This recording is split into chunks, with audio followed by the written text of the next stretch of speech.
FKM. So what's up, kamusta? Ayos ba tayo dyan? So nandito tayo ngayon sa may FKM Baliwag branch para sa update natin dito sa motorcycle na to, at meron tayong special promo para dito sa motorcycle na to. Ano nga ba to? Ito yung FKM LTS 125. So tara, alamin na natin yung specification at yung promo nila. Ano nga ba yan? So tara, samahan nyo ako. Ayos na ayos yan. Always do it on my own, so I gotta get through it. And the only thing I know is to love what I'm doing. Never give up, never slow, till I finally prove it. Never listen to the no's, I just wanna keep moving. Keep my head up when I act, head up, that's a fact. Never looking back, I'ma keep myself on track. Keep my head up, staying strong, always moving on. Feel I don't belong, tell my thoughts to move along. Push myself to be the best.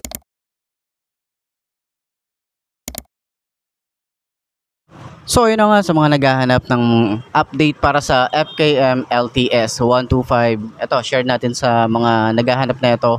Available pa rin po yan sa market na to or dito sa may FKM Baliwag branch. Puntahan nyo na lang. And then yung pinakamalapit na FKM sa lugar nyo. Ayan. So ayan, walk around na natin para at least may share ko ulit sa inyo ano nga bang update para dito sa motorcycle na to. Baka ito na yung hinahanap mong motorcycle. So tara, walk around na natin. Ay, yan. So yun na nga, dito sa kanyang handlebar o dito sa front view, kita pa rin natin dito. Ito nga pala ay glossy black. So meron pa silang mga iba't ibang color variant para dito. Ito yung kulay black, and sa side meron tayong gray. Yan, combination. And meron tayong mga sharp design din dito. Meron siyang parang maliit dito na windshield or windscreen. Ayan. Sana maglabas din si FKM ng matte finish na ito, 'di ba? Malay naman natin, tapos ibang kulay ngayong 2025, 'di ba? Malay naman natin, baka naman FKM. So, syempre meron pa rin tayo ritong premium na emblem. Yan, 3D emblem to ng FKM. Napaka-premium niyan tingnan. Tapos sa baba, kita natin yung napakaangas na headlight na to. So, lahat ng ilaw na to ay naka-LED na. So, meron tayong maangas din dito na park light, and then signal light naman dito sa side. Ayan yung tsura niya. Tapos para siyang napaka-robotics nung kanyang design. Tapos meron tayong parang, alam niyo yung design ng parang sa bagong NMAX. Parang halos same nung itsura, di ba? Patingin nyo. Di ba? Anong comment nyo? Halos parang ganito din yung itsura nun eh. Meron siyang parang ganito oh. Alam niyo parang sa mga Star Wars, mga ganun yung datingan niya. So may mga sharp design dito. And then sa itsura, ayan, naka-telescopic fork tayo rito. And then yung ating front fender, meron tayong combination na parang carbon fiber finish dito. And then, flexible yung ating fender. Ayan. So, may reflector. Naka-mugs din tayo rito. Then, yung tires niya ay 80 by 80 by 14.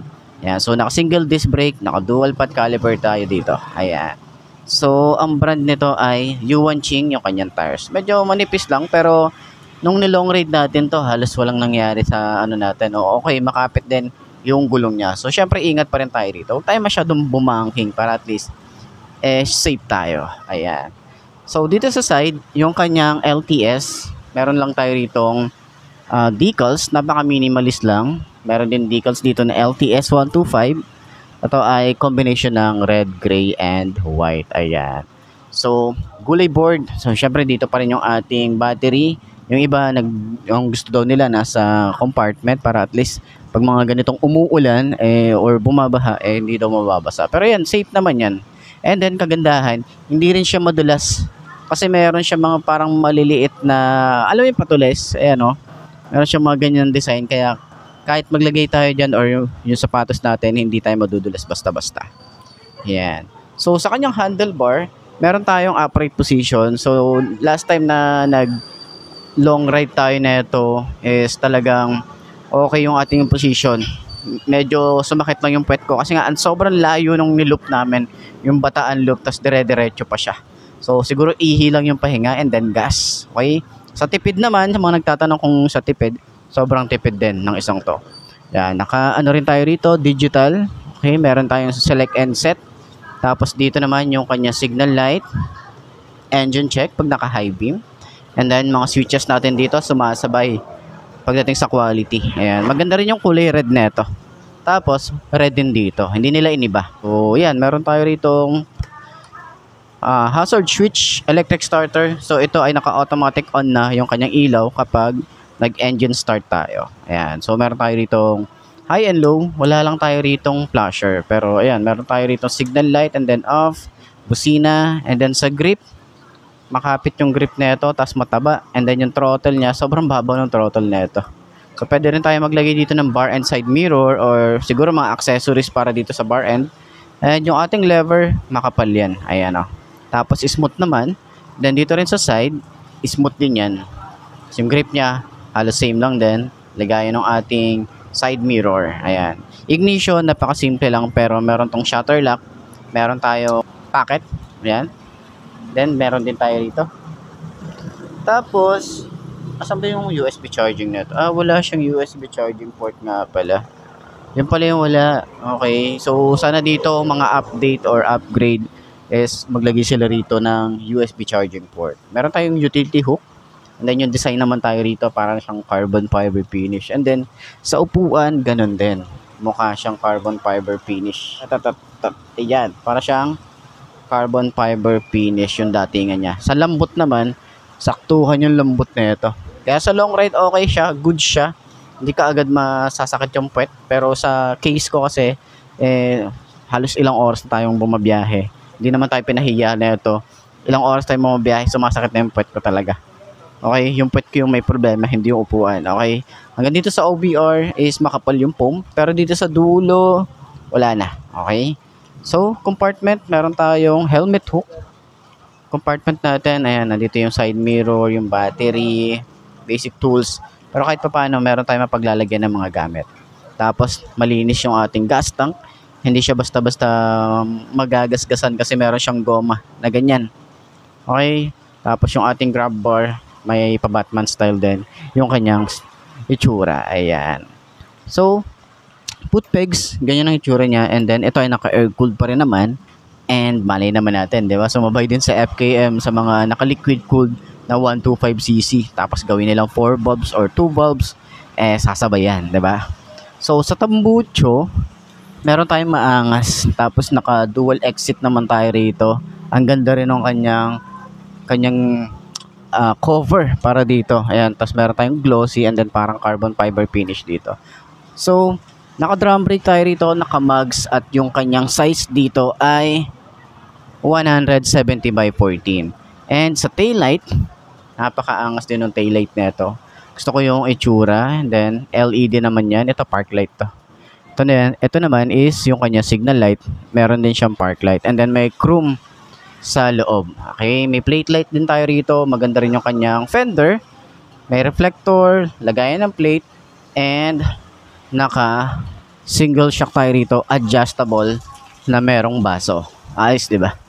Stig. Tapos dito naman, meron din tayo ritong rubber na hindi siya basta-basta madudumihan yung ating side. Okay? So, doon tayo sa kabila. Dito naman sa kabila, yung ating panggilid. And meron tayong QJ motor dito. Dahil gawa ito ng QJ motor. So, talagang masasabi natin na quality. So, ayan, collaboration ng QJ and FKM. So, si FKM lang ang nagbenta rito. And then, sila yung nagpangalan dito. Ayan. So, ganda ng panggilid niya. Meron tayong parang carbon fiber finish dito. Tapos, dito naman sa side, meron ba? Ay, hindi. Meron pala. Ayan. Meron tayo ritong side stand kill switch. Yun. Tapos, napaka-smooth lang din. And, maganda yung kanyang paa rito. So, hindi siya basta-basta bubuwal kasi malapad yung ating side stand. Ayan. So, ayan. Puntahan nyo na lang dito sa may FKM Baliwag, and tara, sakyan natin kung abot ba ng 5'2" at kung babagay nga ba sa mga beginner na babae or lalaki na ganito yung motorcycle na gusto. Check na natin yan. Ayos na ayos yan. Die with no regrets, live with every breath. See my message start to spread, and I had so many dreams. When you hit your teens, life ain't really what it seems. Try to find out what it means. Always do it on my own, so I gotta get through it. And the only thing I know is to love what I'm doing. Never give up, never slow, till I finally prove it. Never listen to the no's, I just wanna keep moving. Yeah, I put out all this art, it's my only medicine. So, yun na nga, upuan natin. Itong LTS 125 ng FKM. So alam ko naman na meron na tayong vlog na ito, no? Pero update vlogs para dito, syempre dun sa mga gustong kumuha ng ganitong motorcycle ngayong 2025. Ngayong 2025 pala. 2024 ba sinabi ko? 2025, ayan. So, side stand muna natin. Ganyan ang itsura niya kapag naka-side stand. So, para dun sa mga beginner bike na mampababae o lalaki, naghahanap kayo ng beginner bike, pwede ang isang to, itong LTS 125. So, saktuhan lang yung power na to para dun sa mga beginner. Okay, so upuan na natin. 5'2" nga pala ang aking height. Para at least meron kayong reference sa mga 5'2". Yan, no? So, yan, naka-boots tayo ngayon. Pero hindi naman siya ganun kataasan yung ating boots. Saktuhan lang para lang tayo regular shoes. Yan. So, sa shock niya, goods naman. So, last time nga pala, meron na tayong long ride nito at na i-loop ko na to sa saan ba tayo nag-loop nun? Kasama natin si Sark. Bataan Loop. Ito yung gamit natin. Okay? So, hindi naman tayo pinahiya nitong LTS 125. Pauwi ng Bulacan. Ito yung gamit natin. So, yan. Turning radius, saktuhan lang. Hindi siya ganun kahaba or kalakihan. Pero saktuhan lang to para at least hindi tayo magbitin sa mga pa-U-turn. Ayan. Shock niya, goods sa likod. Ayan, naka-mono shock yung tayo dito sa likod pero goods yan. Okay? Tapos meron tayong bully board para at least dun sa mga gamit natin na pwede pang ilagay dito or kung ayaw nyo naman maglagay ng top box, pwede naman siya. Or mas maganda kung meron din top box para at least mas marami tayong mailagay na gamit. Lalo na kapag long ride yung biyahe natin. Ayan. So, yan. Sa tingin nyo, sulit na ba ang ganitong motor? Papakita ko na lang din dyan sa screen nyo kung yung contact number ng FKM Baliwag branch para at least rekta na kayo sa kanila mag-inquire. So, pwede nyo rin naman akong kontakin para at least ma-assist ko kayo sa mga inquiries nyo. Ayos yan. So, center stand pa rin natin. Magaan yung motor. Napakagaan yung motor. Center stand. Napakadali lang yung center stand. Ayos. So, ayun ang mga bastos sa lahat ng mga nagtatanong magkano nga ba ang ganitong motorcycle. Ito ay nagkakahalaga ng 67,900 kapag kinuha nyo ng cash. At syempre, ipapakita ko na lang din dyan sa screen nyo kung magkano nga ba ang special promo para dito sa motorcycle na to. So, sa tingin nyo, sulit nga ba ngayon 2025 ang presyo na to? And then, para naman doon sa lahat ng mga nakagamit na ng ganitong motorcycle, baka pwede nyo i-comment dyan sa comment section kung ano nga ba yung mga naging experience nyo sa motor na to. Para makatulong tayo sa mga gustong bumili ng ganitong motor. Ayos yan, di ba? So, ayun na mga basno, ito na ba ang motor na babagi sa'yo? Kung ito na nga ay markahan mo na at mag-subscribe ka na sa aking YouTube channel, i-click mo na rin yung notification bell para updated ka sa lahat ng videos na upload natin. Dito araw-araw, so laging tatandaan, wala sa brand ng motor ang itatagal yan. Kung di na sa pag-aalaga mo yan, tatagal yan, ayos na ayos yan. So, kita ka na lang ulit tayo bukas. I'm Mark D. Ciao. Maraming salamat sa inyo. Babush. Haha. Oh yeah, able, oh yeah, I'm stable, oh yeah, no label, oh yeah, you know me, I have